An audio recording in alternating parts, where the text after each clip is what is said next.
வணக்கம் and welcome back to my channel Jazz Kitchen. Today நம்ம green peas butter masala எப்படி செய்யலாம்னு சொல்லிட்டு பார்க்கலாம். So delay பண்ணாம let's get into the video.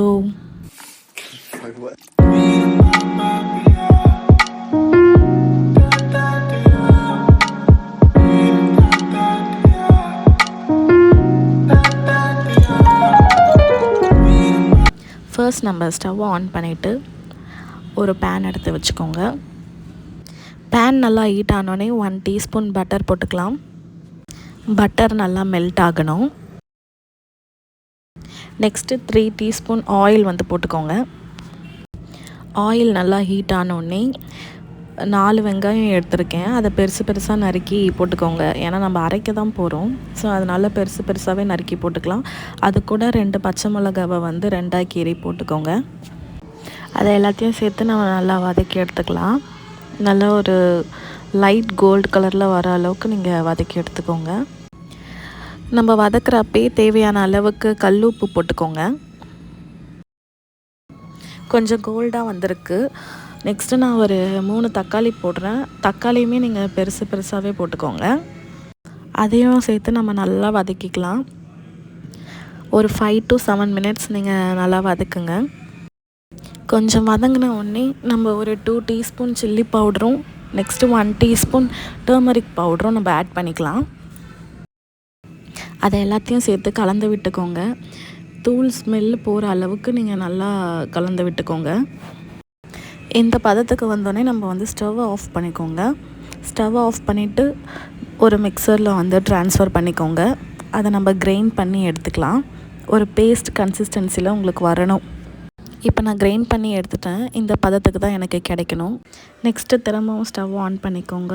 ஒரு பேன் எடுத்து வச்சுக்கோங்க. அதில் ஒரு 3 டீஸ்பூன் ஆயில் போட்டுக்கோங்க. ஆயில் நல்லா ஹீட் ஆனோடனே திரும்பவும் ஒரு 2 டீஸ்பூன் சில்லி பவுடர், நெக்ஸ்ட்டு ஒரு 1 teaspoon 1.5 teaspoon garam masala add பண்ணிக்கோங்க. நெக்ஸ்ட்டு ஒரு 1 டீஸ்பூன் டர்மரிக் பவுடர் ஆட் பண்ணிக்கோங்க. இதை எல்லாத்தையுமே சேர்த்து நல்லா மிக்ஸ் பண்ணிக்கோங்க. மிக்ஸ் பண்ண உடனே நம்ம அரைச்சி வச்சுருக்க பேஸ்ட்டை அதில் போட்டுக்கோங்க. அந்த பேஸ்ட் அந்த மசாலாவில் நல்லா கோட் ஆகிற அளவுக்கு நல்லா கிண்டிக்கோங்க. ரெண்டுமே நல்லா கோட் ஆகணும். இப்போ நல்லா கோட் ஆகிடுச்சு. நெக்ஸ்ட்டு நான் வேக வச்ச பட்டாணி எடுத்துக்கிறேன். அதை எல்லாத்தையுமே நம்ம மிக்ஸ் பண்ணி வச்சுருக்க அந்த பேஸ்ட்டில் நம்ம போட்டுக்கலாம். ஆல்ரெடி பட்டாணி வேக வச்சுருக்கோம் அப்படின்றதுனால ஒரு 3 மினிட்ஸ் மட்டும் இதில் சேர்த்து நம்ம கிண்டிக்கலாம். அது கூட ஒரு 1/2 கப் தண்ணி ஊற்றிக்கோங்க. தேவையான அளவுக்கு உப்பு போட்டுக்கோங்க. இப்போ எல்லாத்தையுமே நல்லா மிக்ஸ் பண்ணிக்கலாம். ஒரு 5 மினிட்ஸ் நம்ம லிட் போட்டு க்ளோஸ் பண்ணிக்கலாம். இப்போ 5 மினிட்ஸ் ஆயிடுச்சு. இப்போ லிட்டை ஓப்பன் பண்ணி பார்க்கலாம். ஸோ நல்லாவே வெந்திருக்கு. இந்த டைமில் நம்ம அகெயின் ஒரு 2 டீஸ்பூன் பட்டர் ஆட் பண்ணிக்கலாம். பட்டர் ஆட் பண்ணிவிட்டு கிண்டி விடாதீங்க, அப்படியே விட்டுருங்க. ஸ்டவ் ஆஃப் பண்ணிவிட்டு இறக்கிடலாம். பிளேட்டிங் பண்ணிடலாம். ஸோ அவ்வளோதான். இப்போது green peas butter masala ready ஆகிடுச்சு. இந்த வீடியோ உங்களுக்கு பிடிச்சிருந்தால் மறக்காமல் லைக் பண்ணுங்கள், ஷேர் பண்ணுங்கள், கமெண்ட் பண்ணுங்கள். வீட்டில் செஞ்சு பார்த்துட்டு எப்படி இருக்குன்னு சொல்லி கமெண்ட் பண்ணுங்கள். மறக்காமல் சப்ஸ்கிரைப் பண்ணுங்கள்.